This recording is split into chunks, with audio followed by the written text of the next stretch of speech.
Mame fa na se ma PENDREAM TV. PENDREAM TV de osia dem yopo.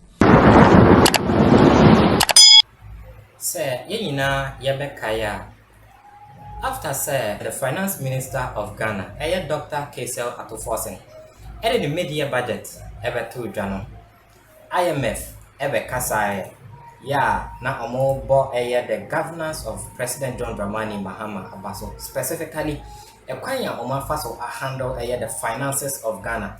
Yeah, na IMF essay at Forson. Any offense to President John Dramani Mahama. Omo breaki record de bia. Omo IMF no, omo data, and omo chichemu HSA. Anka it will take Ghana 9 years to recover from the bad economy experience in the previous administration. Name at Forson just 6 months in a breaking sa record now. One movie Ghana to a good state and the minority leader Mahama Ayariga commended President John Dramani Mahama for the massive economic achievement, massive economic recovery. Yeah, back in the submissions from Bloomberg. Yeah, Bloomberg HSA currently, and as I say, the CD one of the best performing currencies in the world. Now, Ottawa and Samson or just even the minority in parliament, and I said the MPP cannot deny the massive achievement of President John Dramani Mahama in terms of the economy, and answer the economic achievement in these few months. Yeah, Wabeche Ghana akonya kese ya otisu. Ottawa and Samson or Kasafa, and I said on my hint, sir, enche. Yebeba beswe the new Chief Justice of Ghana, Chief Justice Bafo Boni, regardless of banter. Yeah, former Chief Justice Gertrude Tokono protested, and I said regardless of the protest. What I said, Kenyaneke Parliament beswe Chief Justice Bafo Boni. Now, Right, Honourable Speaker, this loss occasioned a by-election in the Tamale South, and in addition to an earlier loss of our colleague, which also occasioned another by-election in Akwatia. Mr. Speaker, in the two by-elections, the National Democratic Congress, the NDC party, won the elections. Mr. Speaker, winning Akwatia about 8 months in office signals the growing popularity of the NDC in government and general public positive rating of the government of the NDC under President John Dramani Mahama.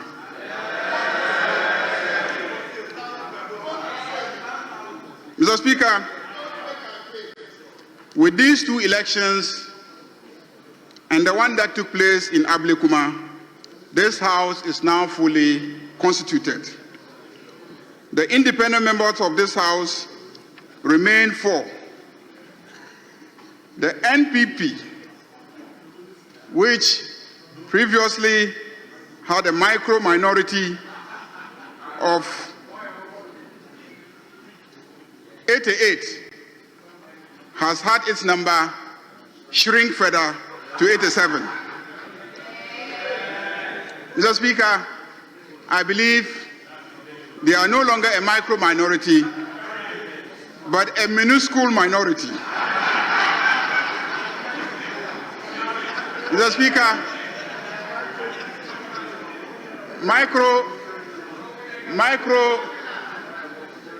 micro could actually be a large number, because micro is a unit of measurement.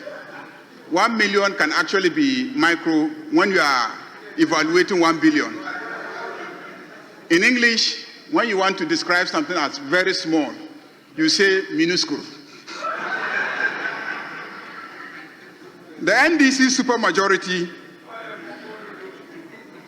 will balloon to 185, and when we add our numbers to the 4 independents who have agreed to do business with us, the NDC will become a gargantuan majority. All I can say is, Mr. Speaker, so far, so excellent. During recess, MPs had the opportunity to observe the impact of work we did during our previous meetings, the budget we approved, the laws we passed, and the policies underpinning them. Our engagements revealed the persistent, urgent need to address youth unemployment. We must ensure that our laws and the policies that we enact create jobs. Ghana's population still remains very young.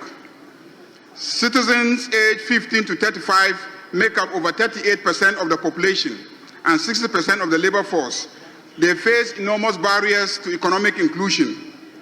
Indeed, they want jobs. In the 2024 Afrobarometer report of the CDD, concerns about unemployment was the topmost concern of most Ghanaians.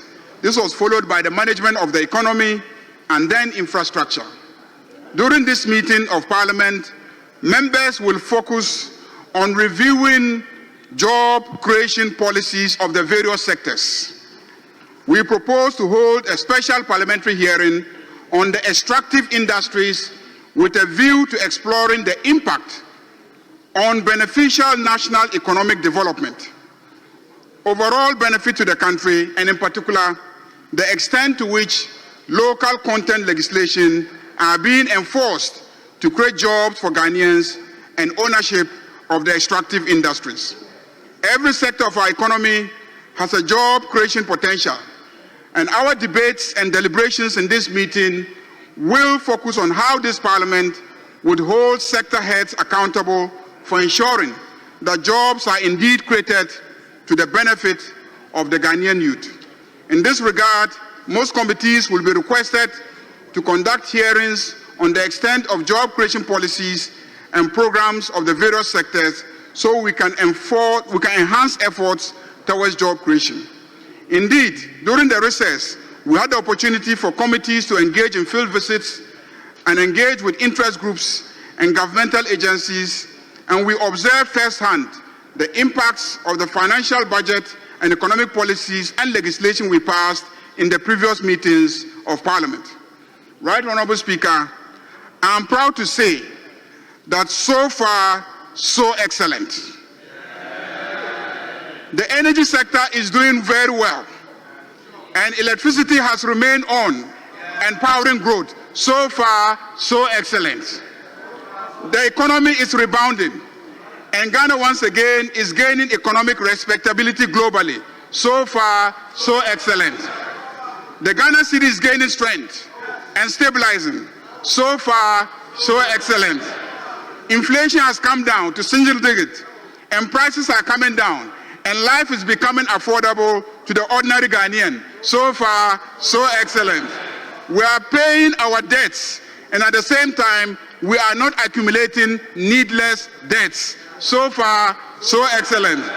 We are spending on the right things, and within our means. We are spending, but spending wisely. So far, so excellent. Our schools are functioning well, and free HSS is well funded, and we have not experienced any disruption of the school year calendar in our constituencies during our recess.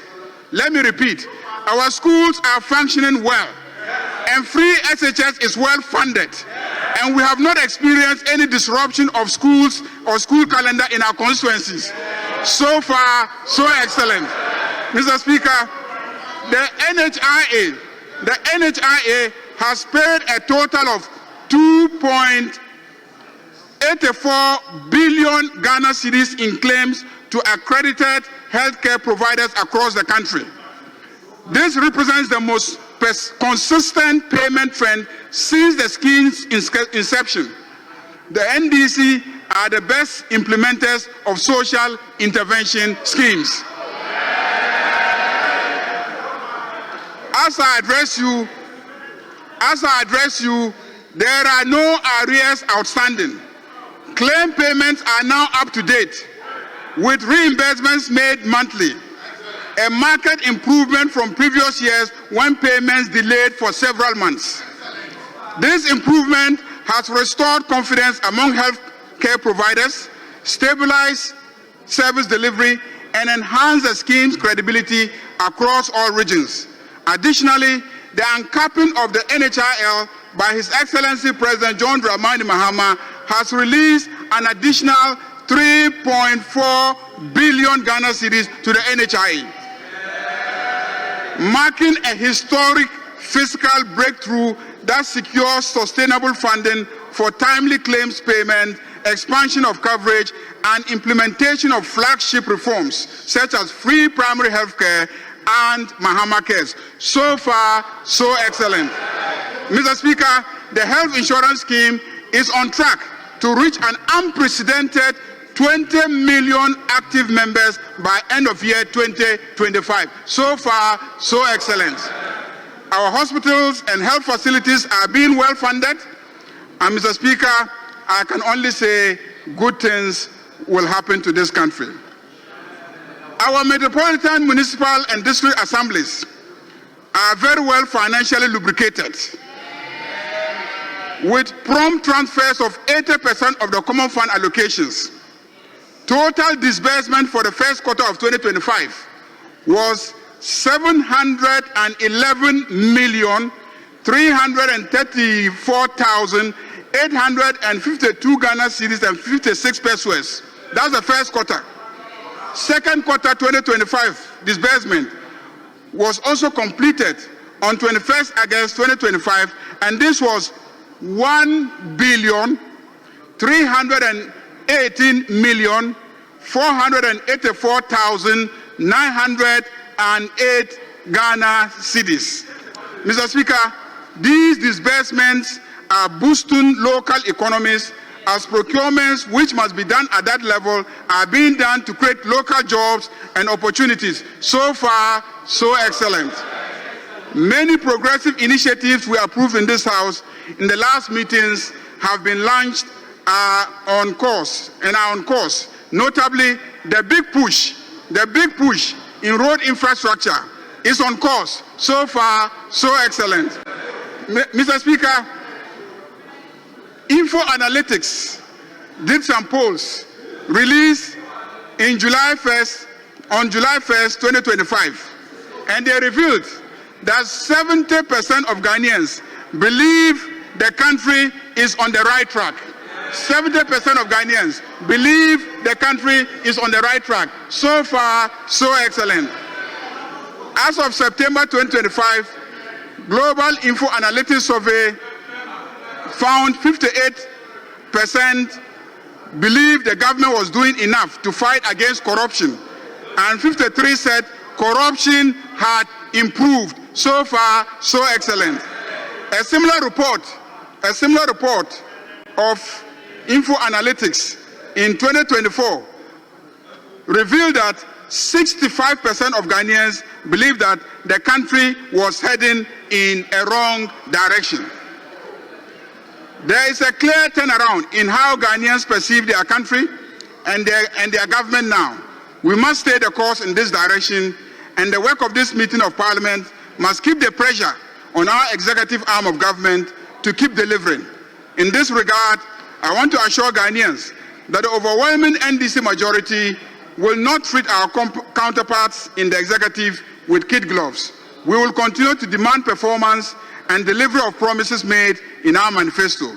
Bipartisanship shall be our hallmark, so we will tolerate our minuscule minority and heed sound and genuine criticism. Mr. Speaker, this is a budget meeting. We will be receiving the 2026 budget statement in due course, but the signs of a very positive development are already clear. 95% of Ghanaians in a survey conducted by professional service firm PwC in July 2025 believe the country's macroeconomic performance in the first half of the year has met or exceeded expectations.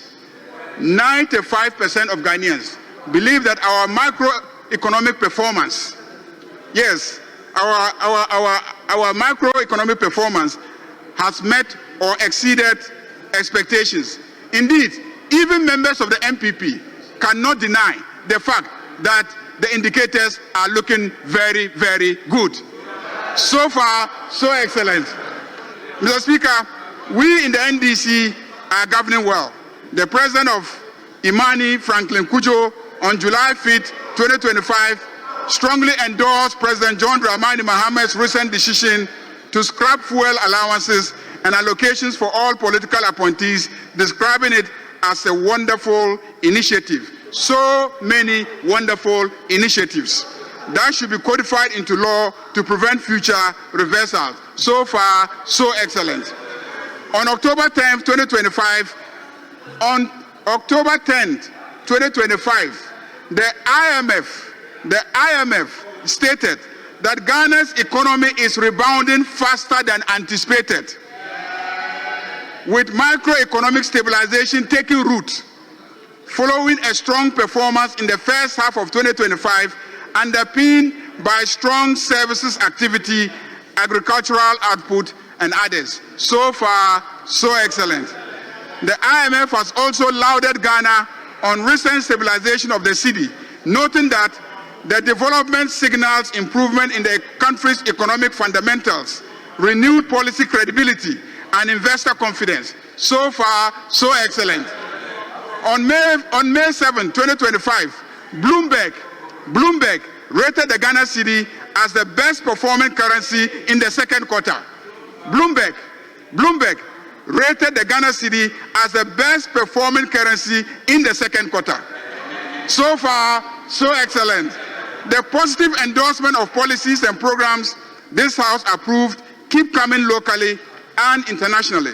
During a high-level meeting in Washington, D.C., the African Development Bank President, Dr. Sidi Ulta, described the Gold Board under the new President John Dramani Mahama-led administration as a timely innovation that aligns with the African Development Bank's efforts to promote responsible resource management and fiscal sustainability. So far, so excellent.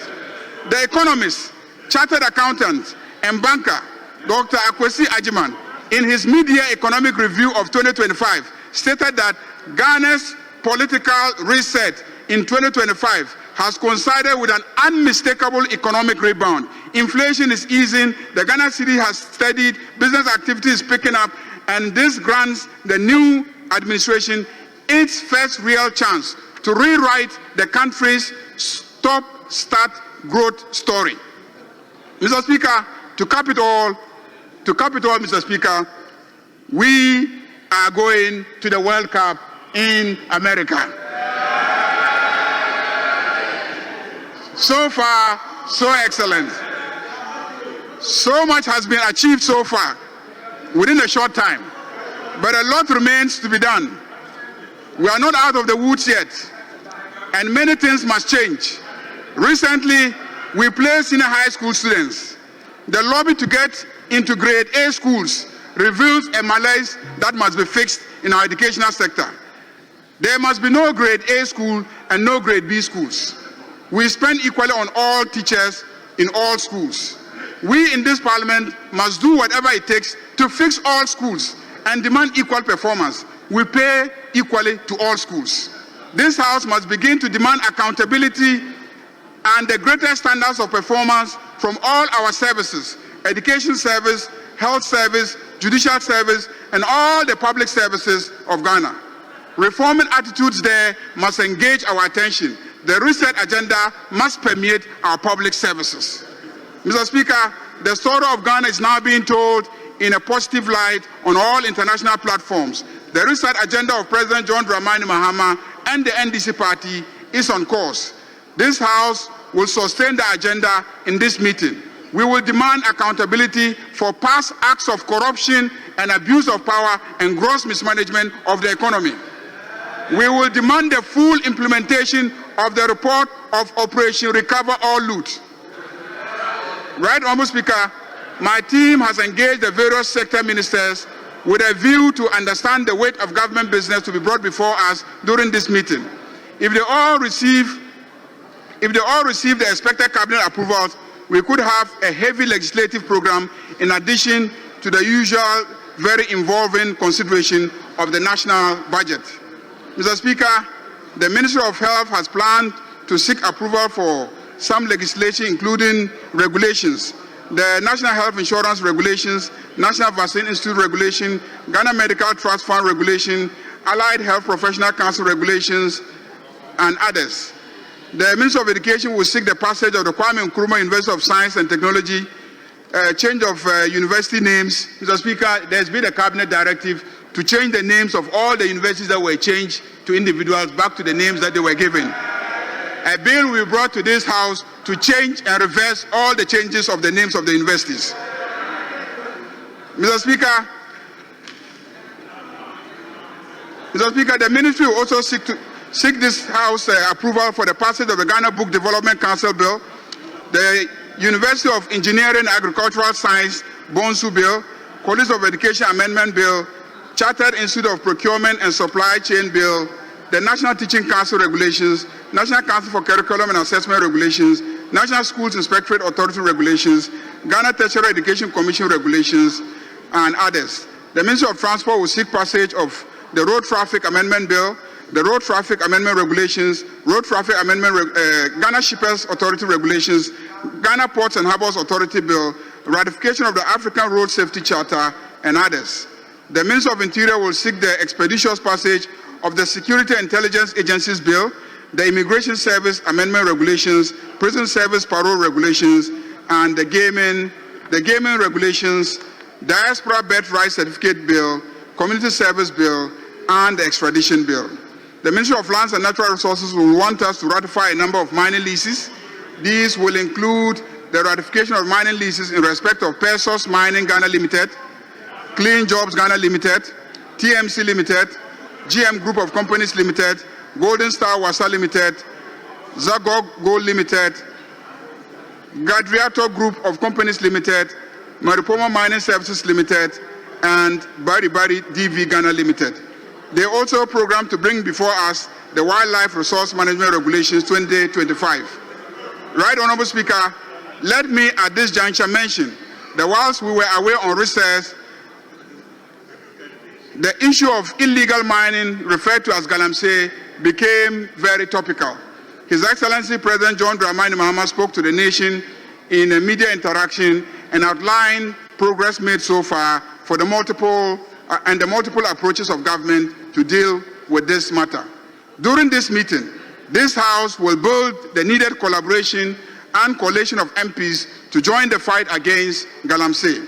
After all, it is happening in our various constituencies and by our various constituents. We perhaps hold the key to solving this problem. In this regard, we will demand full accountability of the Minerals Commission and the Environmental Protection Agencies in the way mining prospecting licenses are awarded and leases issued and the environmental implications thereof. Right, Honorable Speaker, the Minister of Foreign Affairs has some international agreements which we will be called upon to consider for ratification. Some are the visa waiver agreements between the government of the Republic of Ghana and the Republic of Algeria, Republic of Angola, and the Republic of Serbia. Headquarters agreement between the government of the Republic of Ghana and Afrobarometer, and the presidential initiative to offer 1,000 tertiary scholarships to ECOWAS citizens, waiver of import duties and other taxes on vehicles for foreign service officers and analogous appointees, establishment and implementation of Ghana Diaspora Bond Program, and membership in the Brazil, Russia, India, China, and South Africa Alliance. That's the BRICS Alliance. Let me mention that the issue of the need for parliamentary ratification of the agreement with the United States to receive ECOWAS citizens being repatriated back to the sub-region has been widely debated. If the appropriate legal advice to this House is that we should ratify it, we will consider so. But I can say with authority that the majority approves of the arrangement and highly commends government for negotiating the removal of the U.S. visa restrictions on Ghanaians. Given our business and social ties with America, these restrictions were going to be extremely burdensome to many Ghanaian businesses and families. The Minister of Land, Local Government, Chieftaincy, and Religious Affairs will seek the passage of the Local Governance Amendment Bill, Coastal Development Authority Repeal Bill, Middle Belt Development Authority Repeal Bill, and the program that the Minister of Energy and Green Transition include the ratification and passage of National Petroleum Authority Bill, ratification of petroleum agreements in respect of Block GHB 01 involving the Government of Ghana, GNPC, GNPC Exploco, and TriStar Upstream Oil and Gas Limited. They will also seek the passage of the Nuclear Power Corporation Bill and then the Renewable Energy Authority Bill and the establishment of the Ghana Energy Regulatory Commission. They will also seek the passage of the West African Gas Pipeline Amendment Regulations. The Minister of Gender, Children and Social Protection will seek the passage of the Affirmative Action Gender Equity Regulations 2025 and the Social Protection Regulations. The Office of the Attorney General and Minister of Justice has a tall legislative program. They include the passage of the Tribunals Bill, the Legal Education Reform Bill, the Conduct of Public Officers Bill, Economic and Organized Crime Amendment Bill, Ghana Intellectual Property Office Bill, Interstate Succession Bill, Legal Profession Bill, Notaries Public Amendment Bill, State Property and Contracts Amendment Bill, Court of Appeal Rules, Economic and Organized Crime Office Operations Regulations, Economic and Organized Crime Office Terms and Conditions of Service Regulations, High Court Civil Procedure Amendment Rules, Interpretation Regulations, Legal Aid Commission Regulations, and others. Minister of Sports and Recreation will bring the following for consideration: the Sports Fund Bill, Sports Fund Regulations, National Sports College Bill, Anti-Doping Regulations, and others. The Minister of Defense plans to have us consider the National Defense University Bill and the Defense Industrial Development Corporation Bill. I cannot list entirely the legislative program. It promises to be weighty. I therefore urge colleagues to dedicate time and energy to the task ahead of us in this meeting. But I must mention that once again, we will have an opportunity to vet a nomination to the position of Chief Justice of Ghana. It shall definitely be a momentous occasion. Need I say that the nominee should prepare to earn the approval of this House. Right Honourable Speaker, to ensure greater efficiency, I have engaged with colleague leadership of the minuscule minority, and we have agreed that this meeting will always schedule government business before personal business.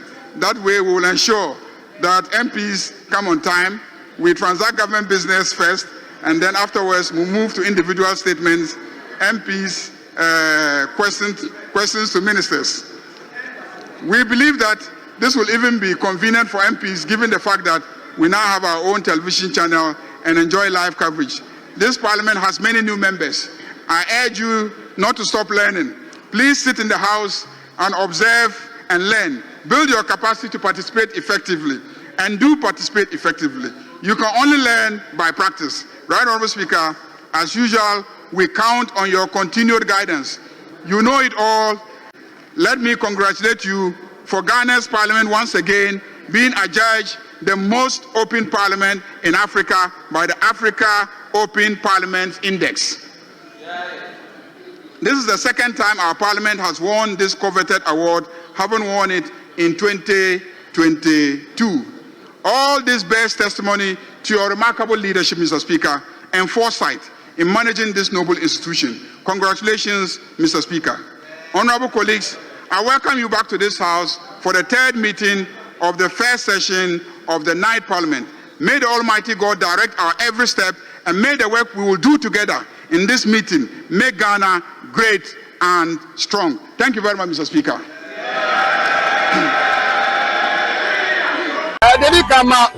PENDREAM TV now, so far so good.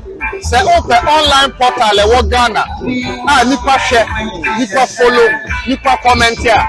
To my best of knowledge, without any biases, PENDREAM TV.